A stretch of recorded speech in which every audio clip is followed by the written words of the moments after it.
everyone, so I'm back again with another video. This time around I have another collection update to share with you guys, and in this video I'm going to be looking at part 4 of my updated 3DS collection series. In this video I'm going to be looking at games in my collection from the letters M to the letter P.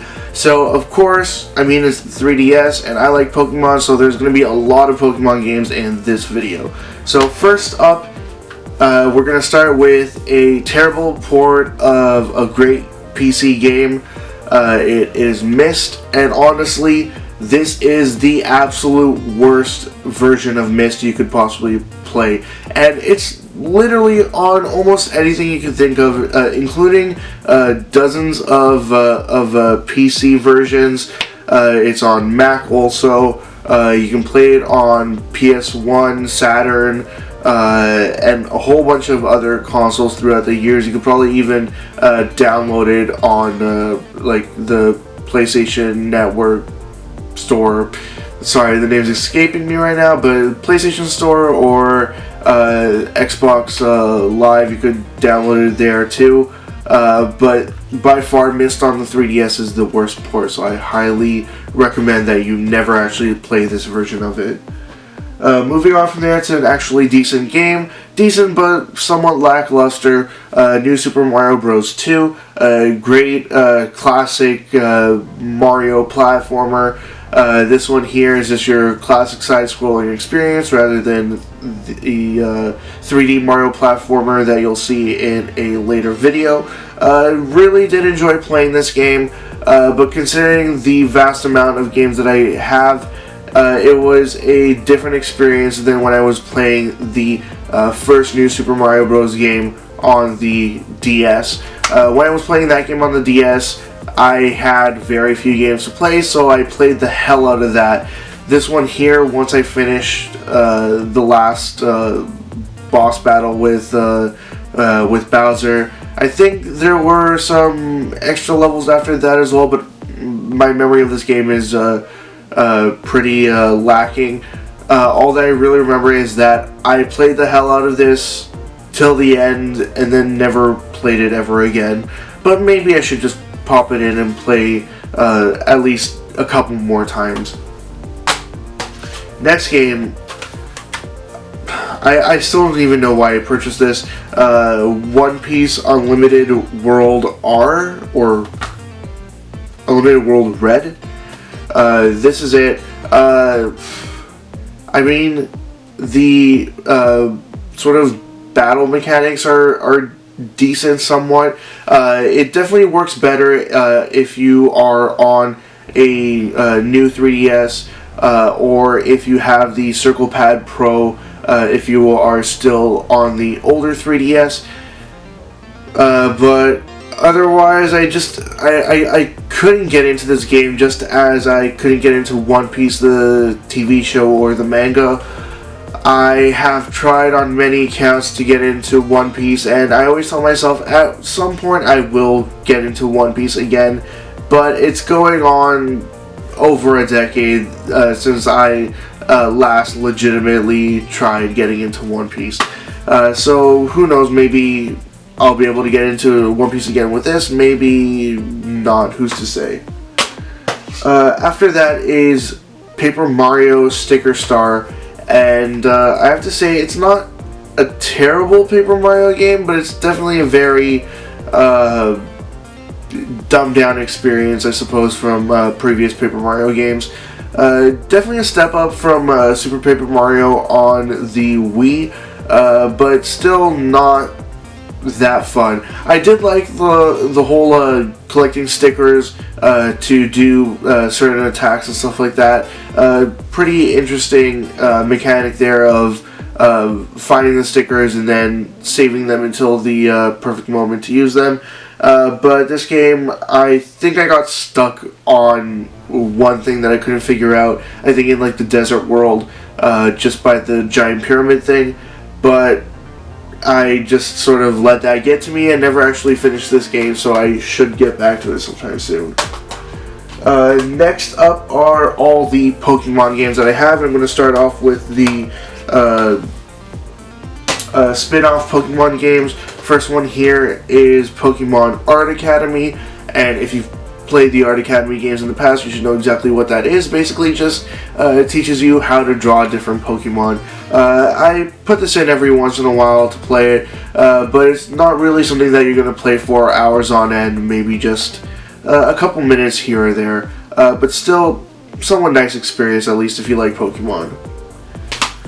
Next is Pokemon Mystery Dungeon Gates to Infinity. Honestly, the last Pokemon Mystery Dungeon game I played was the first Mystery Dungeon game I ever played, which was Blue Rescue Team, which I think was the first, one of the first two Mystery Dungeon games. And the rest of them after that, I've thought about playing them. I own them because, I mean, they are Pokemon games and I do really like Pokemon. But I haven't gone around to it since I purchased this. But Mystery Dungeon games as well, I do like them, but there are so many other Mystery Dungeon games that I've been playing, especially on the Vita. So this one has sort of fallen to the side. The next game, though, I really did enjoy this, and when they introduced the free-to-play sort of successor to this game, I played the hell out of that as well.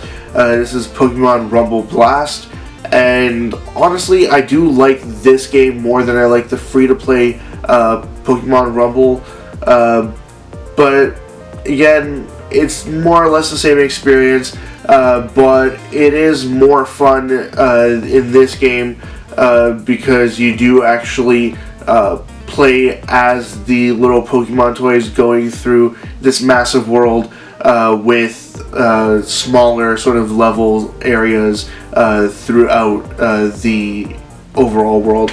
But that's kind of a terrible explanation of it. But I did really much so enjoy playing this game. I had continued the original owner's save file on this, and I really did like playing this game a lot. But since I got that, I've gotten distracted by many other Pokemon games, playing other ones over and over again throughout the last few years. First two that came out for the 3DS are Pokemon X and Pokemon Y. From this generation, the one that I played mainly was Pokemon Y, but of course I have to get both of them. I have to. Always to get version exclusive Pokemon, you do end up getting both versions of them, at least if you don't want to try at magically getting them through the Wonder Trade. But either way, sorry about that. Had a bubble in my throat there.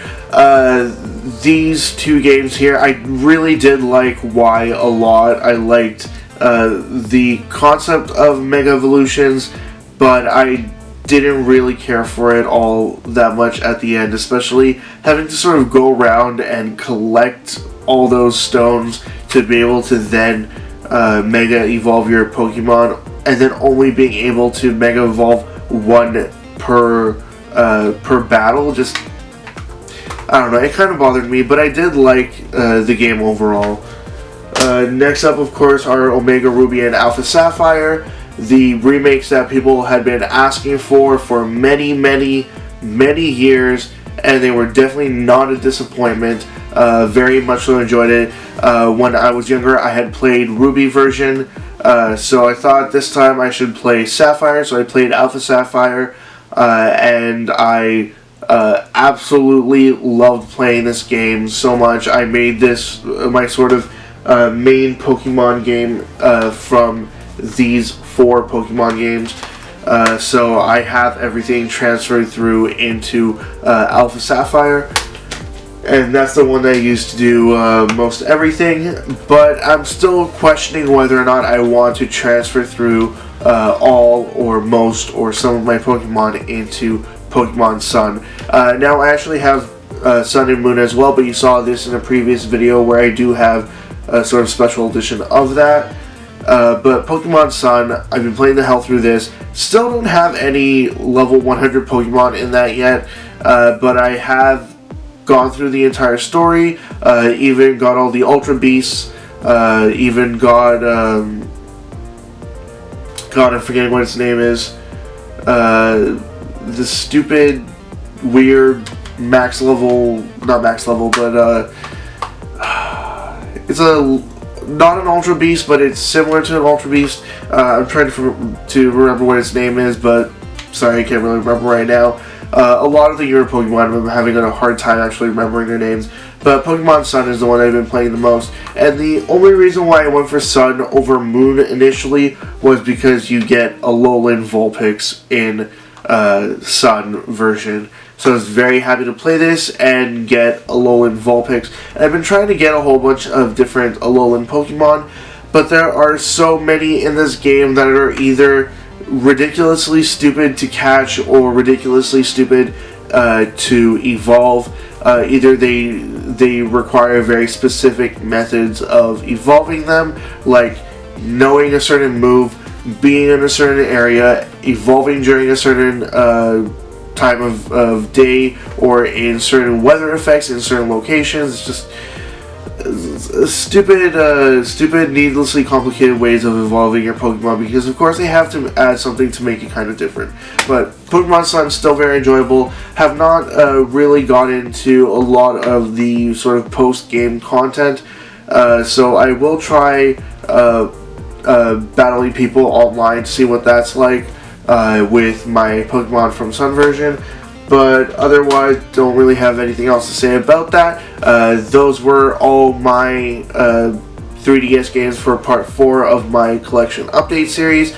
Sorry my battery ran out, but to just leave it at that, as always, leave comments in the comment section below. Anything you'd like to say, comments, questions, suggestions, ideas, anything at all, just put it in the comment section below, and I will get back to you as soon as I possibly can. Check out my Facebook, Twitter, and website. They're all linked in the description below, and also linked in the description below is a link to my 500 subscribers contest. Please check that out, and that's it. See ya.